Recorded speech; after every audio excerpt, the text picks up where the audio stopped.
Hey, Pussnet, new little video. This one, I just want to bring to your attention a few resources that I've found recently reading and watching some articles, and as well receiving a maybe an idea. I'm not sure if it works. I couldn't find anything on that. I did a quick medium research. Let's say it was not quick, but I did a research. Couldn't really find what I was looking for, but it may work. I think based on some of the articles I've read. So the first thing I wanted to show, you'll have all the links down of all the articles that I'll talk about, and also you'll see some picture over here. So the first article that I'm going to see and I'm going to talk now is actually a resource I found. I glanced at it. I didn't read all of it, but it seems pretty good. There was a few ideas that came out just by reading, and it's on Hoster medicine, nursing. So a little bit of history, and I'm sure I did it in the past, but I want to review it a little bit. In the 80s, when people started to ski a little bit more and go outside and stuff, a branch of emergency medicine say, hey, we kind of need like a certain course, and things like first aid doesn't quite apply on a ski hill and stuff. So they started to talk about wilderness medicine. That's where the Medical Society kind of built on and everything. And for years, it stays kind of in wilderness. So people that went hiking, skiing, things, and it had that really focus training, which are great. And this is why in the past I recommended, because it's a different kind of first aid that you get from work or Red Cross for urban environment. Because the ambulance is coming over there, you may stay with someone for 2 or 3 days without having anything, or even 2 hours or 4 hours. So it's a different thinking, and it's a little bit more an improvised. But in the course of around, I would say in the 2000, end of 2000, 2010, people were starting more to go with humanitarian missions. Also, there was more disaster requiring people, especially Haiti, where a lot of people from North America went in there. And some people were starting to say, like, hey, yeah, it's great. A little bit the same mentality is that, yeah, it's great, wilderness medicine helped me, but there's still kind of a different branch. Like, there's still skills that I need for a different thing.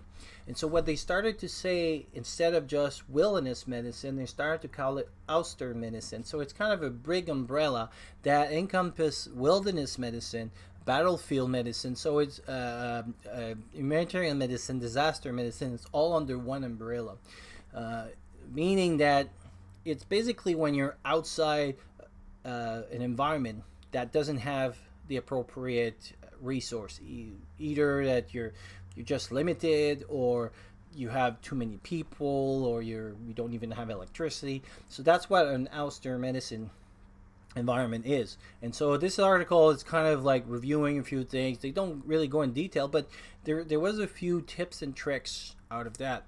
At the same time I was reading this other article, which over here to talk about that, it was a great review by the Wilderness Medicine Society that talk about burns in the field.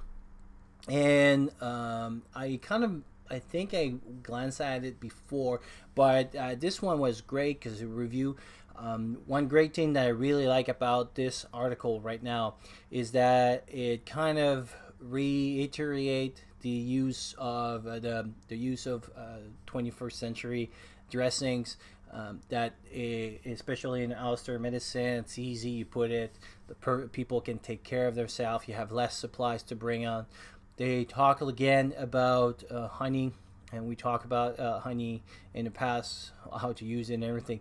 But and also they talk about other stuff like banana leaf and everything. So if you live in an environment that have that, that's great. And so there's a few ideas, but one that I in particular we find interesting, and I'll put more links on different articles that I found as well talking about that, is a potato skin. So what they do is they boil a potato, and then they take the inside, and then the kind of like the layer stays, so you kind of scoops inside, and then the outside you use that as a dressing. Some of the literature was saying it's not as great as honey, but it works pretty good. And actually, in their case study that they use over there, I think it was in Nepal, people were using that because they didn't have honey. So it's a nice alternative to have. So you're running out of your you're running out of your 21st century dressing.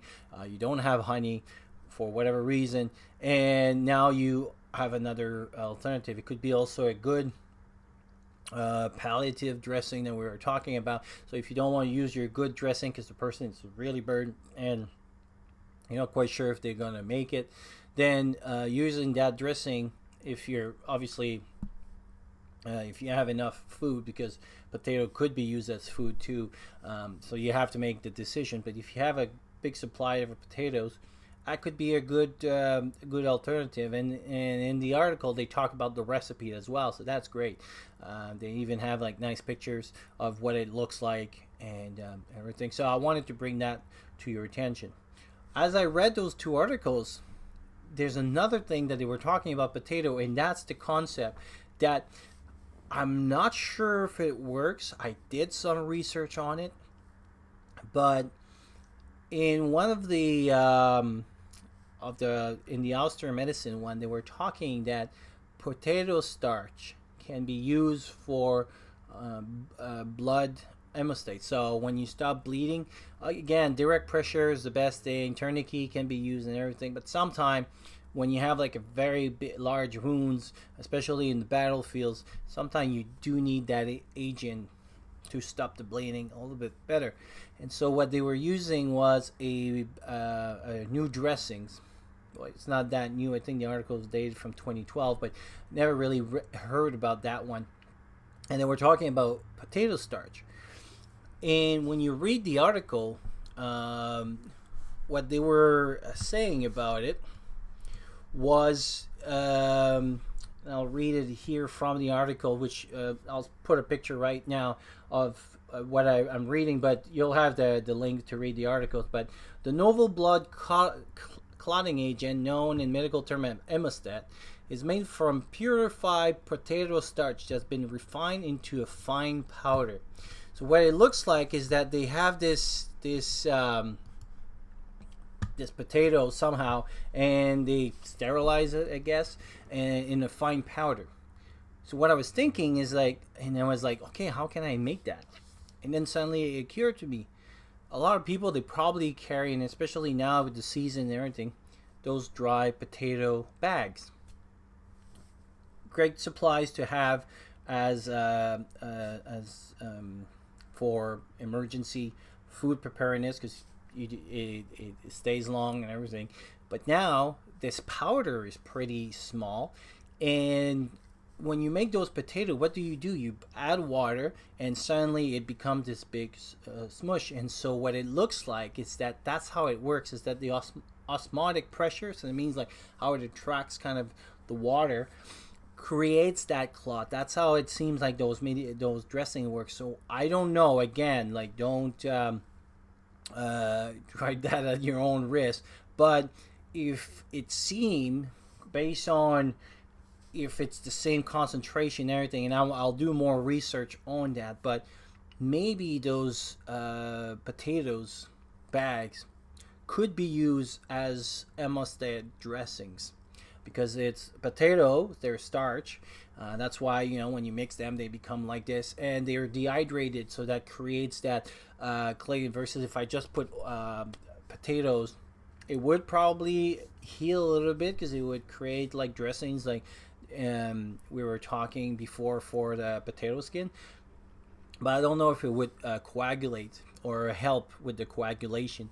And in some of those studies, it was like 77% coagulation. So it's a possibility. It's something to keep in mind if you ever need it. Obviously, don't carry just a bag of dried potatoes instead of going to buy the good dressings. But again, in Ulster medicine, where you're in a pantry and you have more wounds that you can treat, you're running low on all the other dressing, you're trying everything, and somebody has this in their pantry, it could be possibly a good not an alternative, but a improvised hemostat agent.